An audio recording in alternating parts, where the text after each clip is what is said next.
Can we hear this man play? That's why I stood up, because this one right here. Because we got this young buck in the house. I don't want to drag that bass downstairs without. And were you at any competitions or seminars, anything here recently, man? Well, my trio did the Ribbon Soul Festival, and then I did. I read about that. Y'all got good reviews at that festival too, man. And then I'm in DSO, Civic Youth Jazz, and played at the Jazz Festival also. Oh. Okay, now what about this, the bass thing that at the U of M?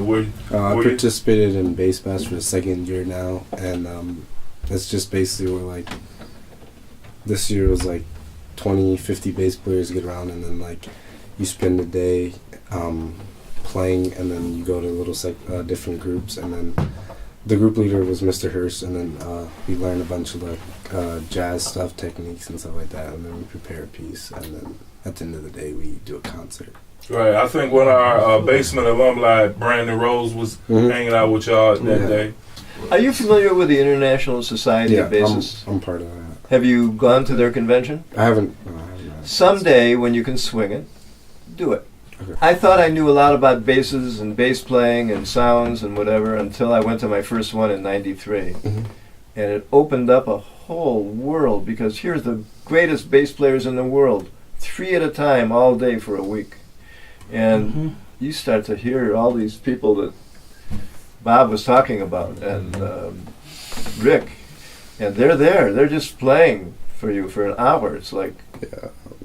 Music is definitely a path that I want to go to. This summer kind of opened my eyes, because I went to Impulse, which is like Michigan, so you're like a student of music for 2 weeks, and then like that kind of really motivated me. Yep. Really. So this year, everything like that will do that. Yeah. So this year I'm auditioning for Grammys and then All-State.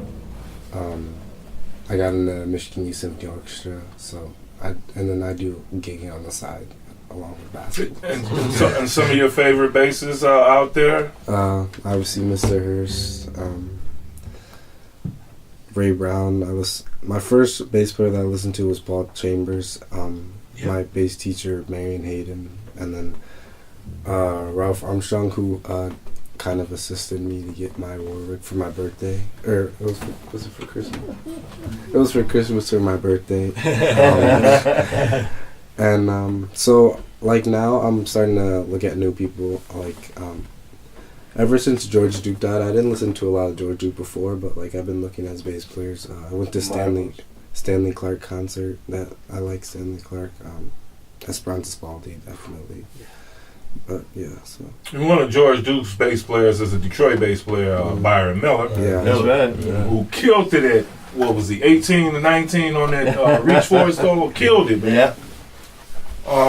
So could you do us a favor, man, and just play us just a little something? You got anything in the repertoire? I'll just like solo over a blues or walk. Just that's all I did. Okay.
Keep the music alive.